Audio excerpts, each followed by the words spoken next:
Hi అండి, welcome to our channel.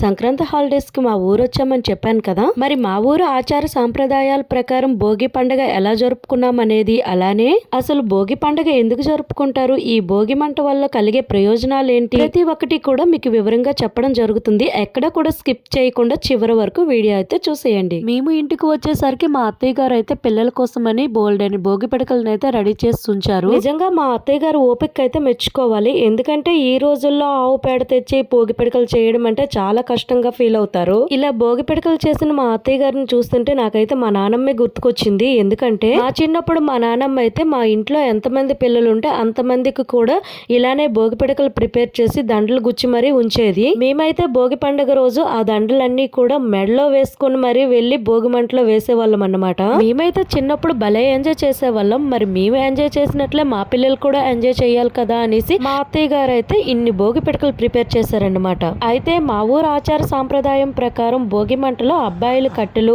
అమ్మాయిలేమో Bhogi Pidakala దండలు వేస్తారంట. మరి ఇన్ని భోగి పిడకలు ఎందుకు ప్రిపేర్ చేశారు, మీ ఇంట్లో ఎంతమంది ఆడపిల్లలు ఉన్నారని మీరు అనుకోవచ్చు.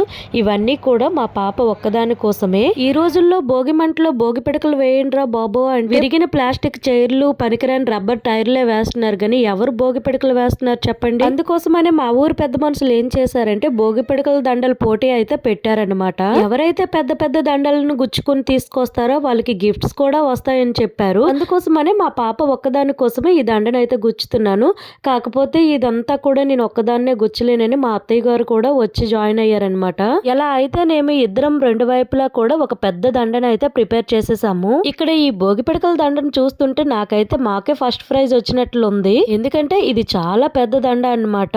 కాకపోతే రేపు మార్నింగ్ భోగి మంట దగ్గరికి వెళ్తే అప్పుడు తెలుస్తుంది ఎవరికి ఫస్ట్ ప్రైజ్ వచ్చిందో. నెక్స్ట్ డే మార్నింగ్ పిల్లల్ని అయితే 5 o'clock లేపి ఇంకా భోగి మంట దగ్గరికి అయితే తీసుకొచ్చాను. నాకైతే భోగి మంట దగ్గర భోగి పిడకల దండలు చూసేసరికి షాక్ అనిపించింది. వామ్మో, మాకంటే చాలా పెద్ద దండలు ఉన్నాయి ఇక్కడ. అసలు మాదే పెద్ద దండ అనుకున్నా. కాకపోతే ఇక్కడికి వచ్చి చూసేసరికి 100 అడుగులు దాటించి మరీ దండలు ఉన్నాయి. నిజంగా నాకైతే మా ఊరు పెద్ద మనుషులు తీసుకునే నిర్ణయం అయితే చాలా చాలా బాగా నచ్చింది. ఎందుకంటే ఇలా భోగి పిడకల దండలు పోటీ పెట్టకపోతే మాత్రం ఎవ్వరూ కూడా ఇన్ని దండలను అయితే ప్రిపేర్ చేయరు అసలు. మరి ఈ భోగి పండుగను ఎందుకు జరుపుకుంటారంటే సూర్యుడు దక్షిణాయనంలో ఉండే చివరి రోజున భోగి పండుగగా జరుపుకుంటారు. అంటే సంక్రాంతి రోజు నుంచి సూర్యుడు ఉత్తరాయణంలోకి మల్లుతాడు. సూర్యుడు దక్షిణాయనంలో ఉండే చివరి రోజున చలి తీవ్రత ఎక్కువగా ఉంటుంది కనుక భోగి మంటనైతే వేసుకుంటారు. ఇలా భోగి మంట వేసుకోవడం వలన ఆ వెచ్చదనానికి చలి తీవ్రత తగ్గి అలానే క్రిమికీటకాలు ఏమి ఉన్నా సరే చచ్చిపోతాయని, వాటితో పాటు చర్మ సమస్యలు ఏమీ రావని పూర్వీకులు చెప్తున్నారు. అయితే భోగి మంట అంటే ఒక చలి మంట కాదు, అగ్నిని ఆరాధించుకునే ఒక సందర్భం. మనం హోమాన్ని ఎంత పవిత్రంగా రాజేస్తామో అలానే భోగి మంటను కూడా అంతే పవిత్రంగా రాజేసుకోవాలి. అప్పటి రోజుల్లో భోగి మంటలో చెట్టు బెరడ్లు అలానే పాత కలపను వేసేవారు. వీటితో పాటు ధనుర్మాసం అంతా ఇంటి ముందు పెట్టుకునే గొబ్బెమ్మలను పిడకలుగా చేసి వాటిని భోగి మంట కోసం ఉపయోగించేవారట. మన పూర్వీకులు చేసినట్లు మనం చేయలేకపోవచ్చేమో కానీ భోగి మంటలో మాత్రం ప్లాస్టిక్ చైర్లు, రబ్బర్ టైర్లు ఇటువంటివి కాకుండా